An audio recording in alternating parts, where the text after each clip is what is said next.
Hi guys, want to welcome you to another Source Gaming discussion. This is Spazzy.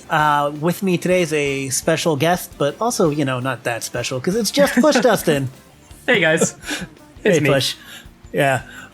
We just got Minecraft content revealed for Smash Brothers. I don't know if you want to say it's Steve and Alex, Alex. Yeah, it looks like Zombie. They're marketing Steve and Alex as the main characters, and then Zombie and Enderman are kind of like the other alts. Yeah. And I think we have seen all of their costumes via the site in some releases, but I haven't looked through them yet. And I know it's just those four with alts. In fact, I think Steve and Alex are each have two alts. I might be wrong, but that's what I think. It looks like that. Yeah. Yeah. So, anyways, welcome. We wanted to, first of all, just kind of give, I guess, a brief thought on how the Minecraft content looks.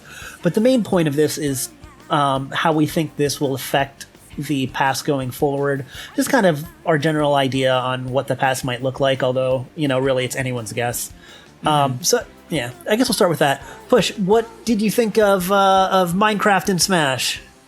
I thought Minecraft and Smash could have happened like any time, because like Sakurai mentioned, it's the best-selling game of all time right now. So I think it was kind of like it's bound to happen at some point, right? So I'm not very shocked that Minecraft is in it. It looks pretty much how I expected it would. It's pretty faithful to Minecraft, which I know that will upset a lot of people because they feel like it'll clash with the art style that's in Smash Ultimate. But I'm excited to actually play as Steve and see how he works.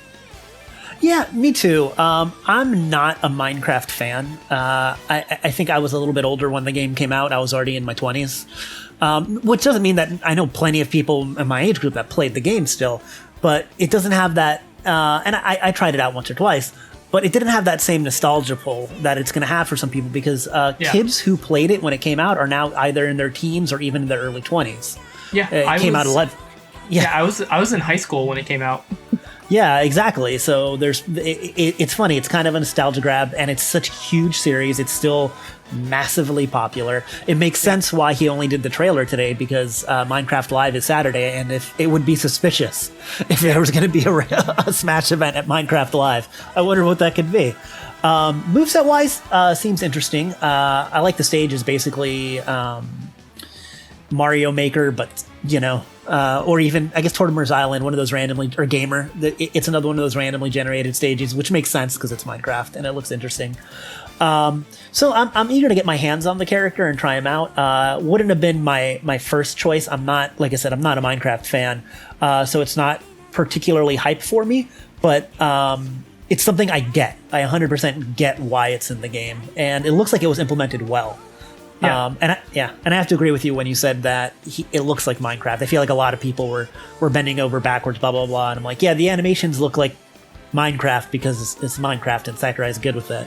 Yeah, it's going to be accurate to the game, the source material. That being said, how do you think this affects the rest of the past? I'm going to start with kind of the obvious one because I think it kind of goes either way. So right now, especially with Bethesda being purchased, we have...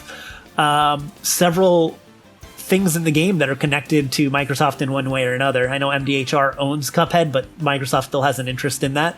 Yeah. And so Cuphead's in there. Vault Boy is in there from Fallout, which is Bethesda, which is now Microsoft. Banjo's in there. Now we have Steve. Do you think this affects the chances of Master Chief or another Microsoft character? At this point, I'm going to say Master Chief.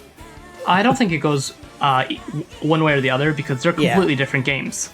Like Halo and Minecraft, you put them next to each other, they cater to different audiences, the different genres and everything.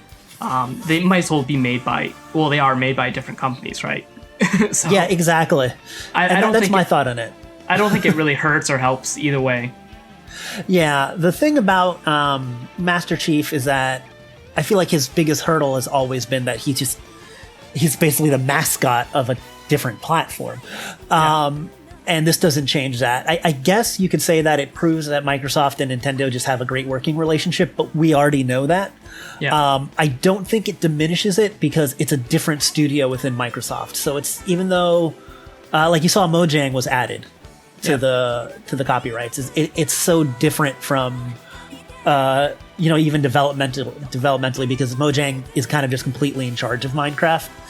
That it's almost like it's a different company. So yeah, I don't think it really affects it one way or another. One thing I will say is that this right now is another Western created character. But because right now we have Banjo as another third party, but Banjo has that Rare connection, so it's almost like a Nintendo character. Yeah. And then we have other Nintendo owned characters that were from Japanese series with Dark Samus, K. Rool, and Diddy. So this is the first kind of wholly unique Western character in there, which I think is interesting, which opens the door, I guess, since Nintendo's picking. I wouldn't count out something like Rayman or Crash now. I think it's totally possible. Well, I mean, yeah. I think what will happen is, like I mentioned in the Your Questions Answered video, is that we'll end up getting kind of like 3 third parties and 3 Nintendo characters. That's still my expectation for the pass. Yeah, I was thinking about it, and I think that, right now we have 1 first party and 1 third party. I think this kind of quiets the doubts of some people that thought that this pass would be super, super first party heavy, like maybe 1 or 2 guests. That's still completely possible, but I doubt it. I think we're going to get at least 2 more third parties. If I had to just kind of like make a total guess, like somebody was saying, well, how do you think this is going to pan out? Yeah. I would say we have 4 spots left. We have one first party from that missed the boat the first time, and then 1 kind of splashy third party. I think we're going to get at least 1 more relevant Nintendo first party. So something like related to Breath of the Wild 2. Maybe Xenoblade. Yeah, or Xenoblade, exactly. I think those are the 2 that I'm thinking of, or maybe another IP that's coming out. There's a sequel to that we're just not thinking of or hasn't been announced yet. Yeah, that we don't even know yet. Exactly. So it's going to be something for a game that, maybe a Xenoblade Chronicles X is going to get a sequel and we don't even know about it. It's going to be announced and we get Elma in. So something like that. And I think those 2 franchises are the ones that I'm thinking of. I think we're going to get at least 1 more third-party splash. I don't know who that could be. It could be, like I had mentioned Crash, I mentioned Master Chief.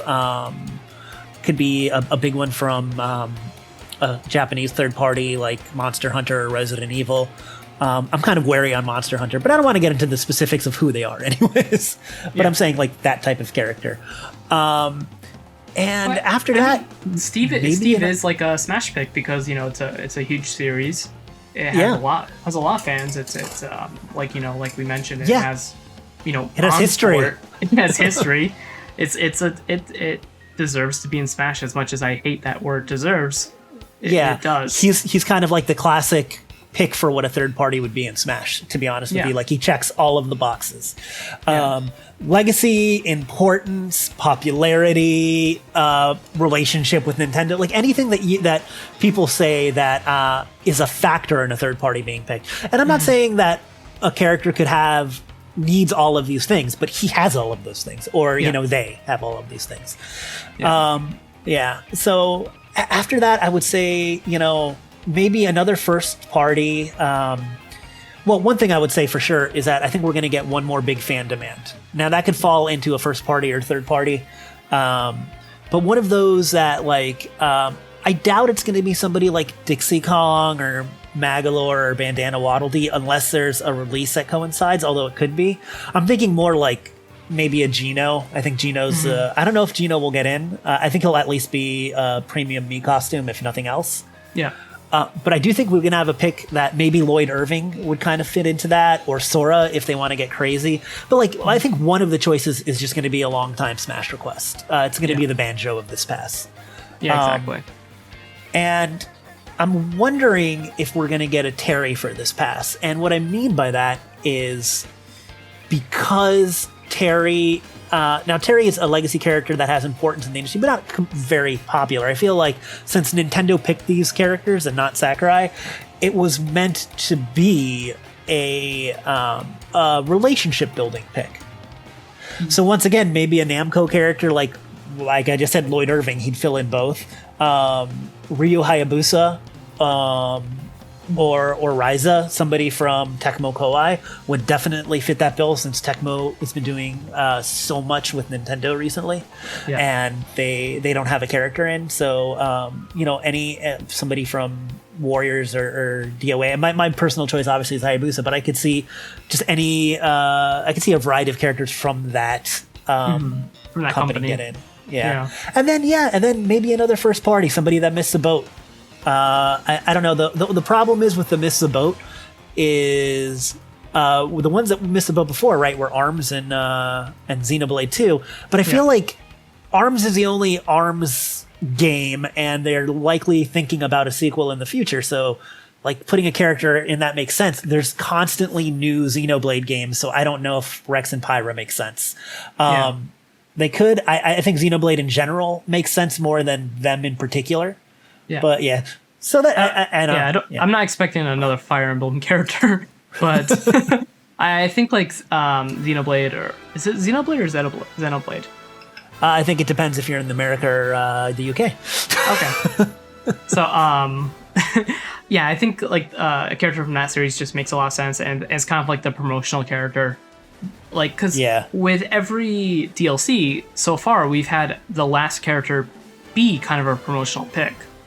Mm-hmm. Like, Korn was the promotional pick, and then Byleth was a character from a game that was still in development when the pass was being decided and worked on. So I think we'll get another character like that as probably like the last character. And I think they do that in order to make the roster not feel so dated.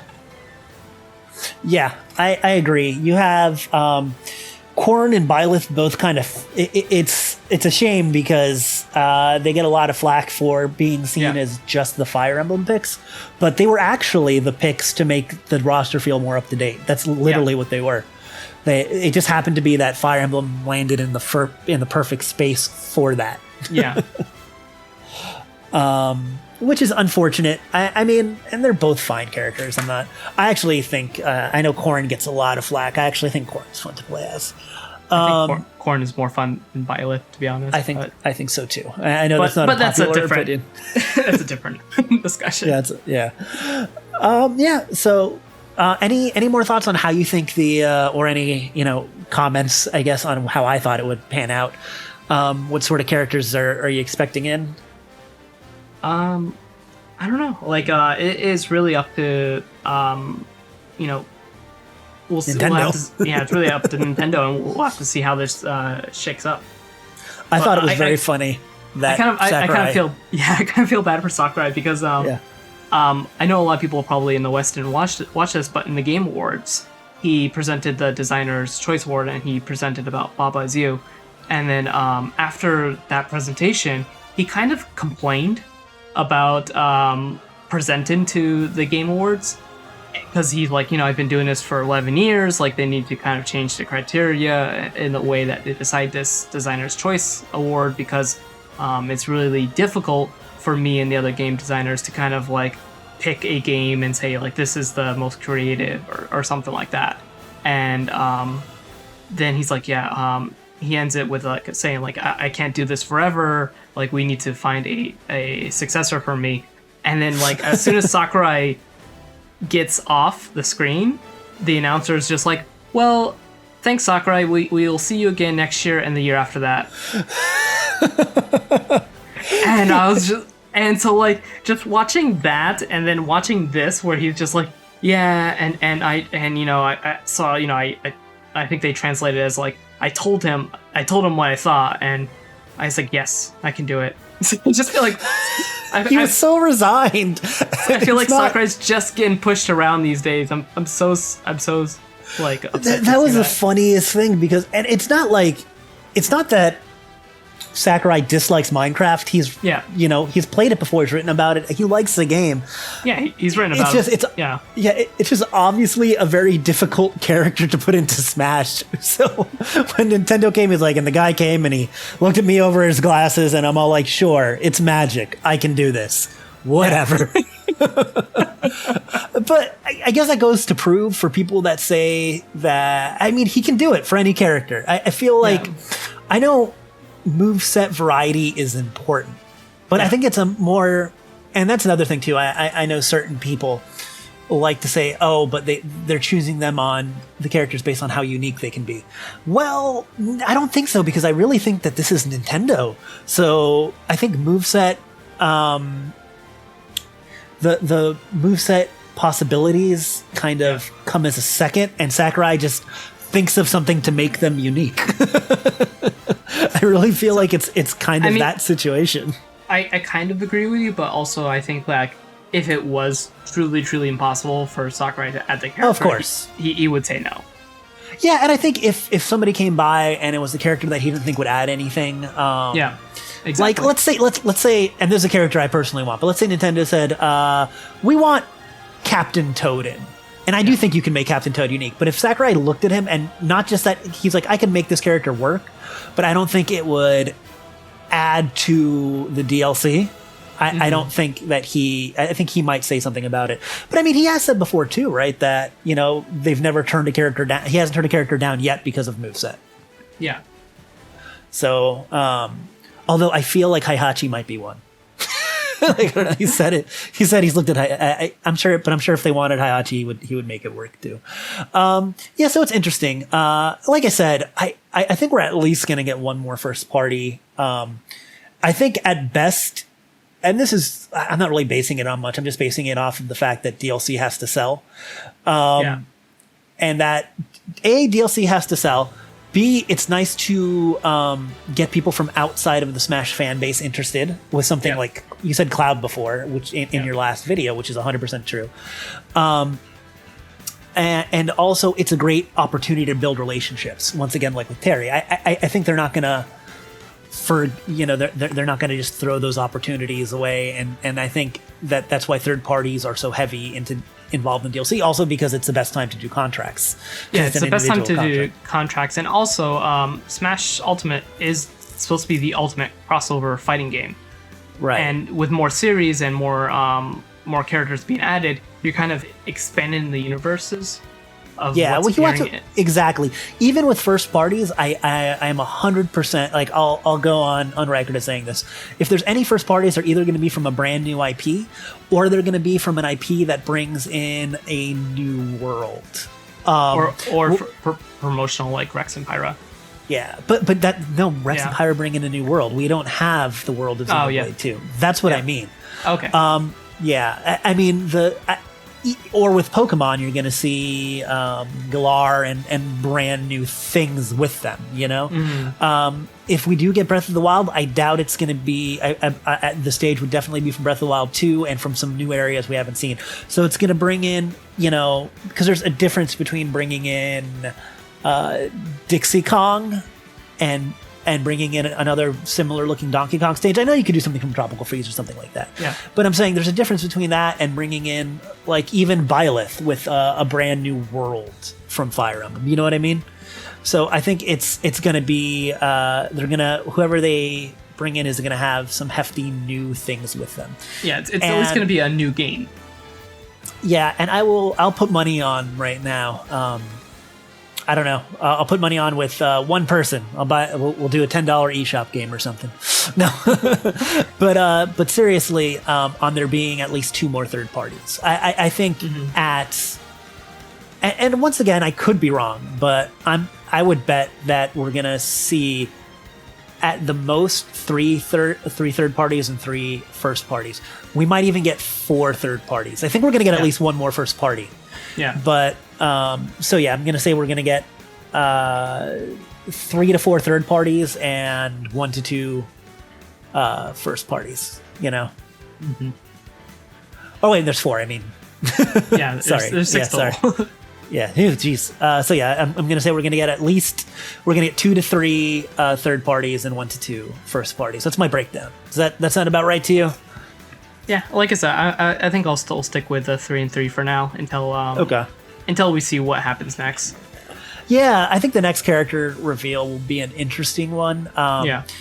because a lot of people are thinking we just got 2 first parties, but not really, because it's a different pass. So far we've just gotten 1 first party and 1 third party.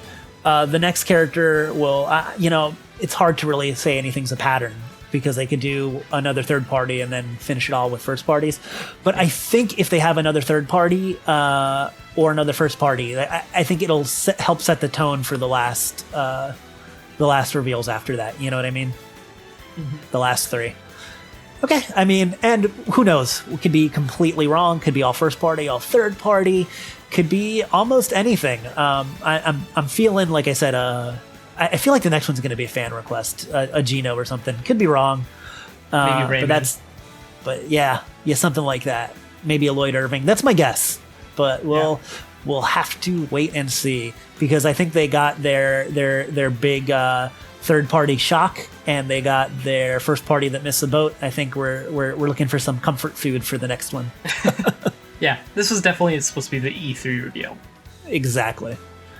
Okay. I think that's all I have to say. You have anything you want to add, or you think we can wrap this one up? I think we can wrap this up. All right. Thanks once again, Push, for joining us. I know you're not officially with Source Gaming, but you're always here. So here in spirit. Yeah, you're here in spirit, and then also a lot of times in body. So, but yeah, no, thanks for joining us. I just wanted to, like I said, get some quick, fresh thoughts after the Steve and Alex reveal of where we think the past might go. I thought it was a little more interesting than just talking about Steve and Alex in depth, which I'm sure we're going to do, and a million other channels are going to do very soon. Yeah. You can find me here. Find me at 8bit_Spazzy on Twitter. You wanna drop an at or any plugs? Push. I can be found on Instagram and Twitter. You can just search PushDustIn, and you can find that I'm doing daily Smash Facts twice a day. And also I celebrate different anniversaries, like stages were revealed on this day, or characters were showing off on this day. So please go ahead and check out my Twitter or Instagram if you'd like to see that kind of content. Yep, and as always, guys, remember to return to the source, and see you next discussion. Bye.